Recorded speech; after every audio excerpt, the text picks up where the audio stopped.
আপনি যদি জীবনে স্যাটিসফাইড না হন, তাহলে এই গল্পটি আপনার জন্য।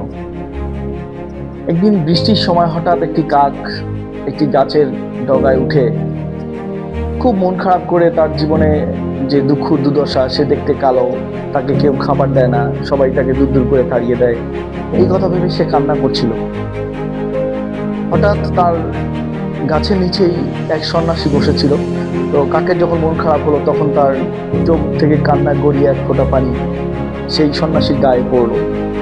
তখন সন্ন্যাসী সেই কাকটিকে ডাকলো তার কাছে, ডেকে আদর করে বলল, তোমার কি হয়েছে?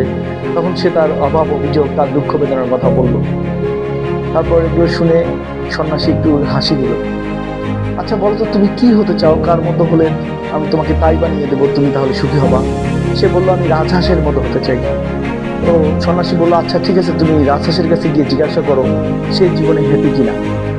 কাক উড়ে গিয়ে সেই রাজহাঁসের কাছে গিয়ে বলল, আচ্ছা ভাই, তুমি জীবনে হ্যাপি কিনা? আমি তো তোমার মতো হতে চাই। তখন সে বলল, না, আমি হ্যাপি না।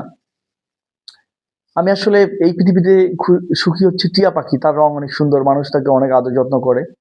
তো এই কথা শুনে কাক সেই টিয়া পাখির কাছে গেল। টিয়া পাখির কাছে গিয়ে সে বলল, টিয়া পাখি তার কথা বলল যে, তুমি আমাকে দেখতে সুন্দর বললে, মানুষ আমাকে খাঁচায় বন্দি করে রাখে, তারপর হঠাৎ কখনো যদি মেরে ফেলে, এই জন্য আমিও জীবনে সুখী না। তারপর টিয়া পাখি বলে যে, কে সুখী? সে টিয়া পাখি বলে যে, ময়ূর সবচেয়ে সুখী, আমি ময়ূরের মতো হতে চাই। তখন কাক ময়ূরের কাছে যায়।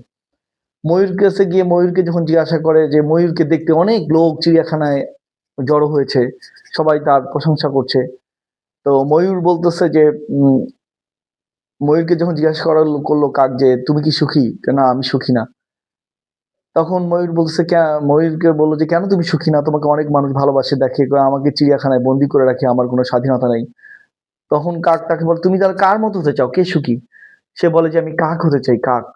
তার মতো স্বাধীন মুক্ত হয়ে সুখী মনে পৃথিবীর সব জায়গায় ঘুরে বেড়াতে চাই। ঠিক আছে? এই ময়ূরের কাছে এই কথা শুনে কাক আবার সেই সন্ন্যাসীর কাছে প্রত্যাবর্তন করতে চলে যায়। গিয়ে বলে যে, আহ, আমি আসলে কারো মতো হতে চাই না, আমি নিজের মতোই থাকতে চাই। এই কথা শুনে আবারও সন্ন্যাসী মুচকি হাসি হেসে বলে যে, এই পৃথিবীতে যে যার অবস্থানে আমরা যেমন আছি তেমনই ভালো আছি, এটাই আল্লাহ আমাদেরকে দিয়েছেন। এই জন্য পৃথিবীতে যে যার অবস্থানে আছেন, সেই অবস্থান থেকেই আমরা ভালো থাকার চেষ্টা করি, এটাই আমাদের জন্য সবচেয়ে মঙ্গল। So don't be frustrated about your life. জীবন নিয়ে স্যাটিসফাইড হন। ধন্যবাদ সবাইকে।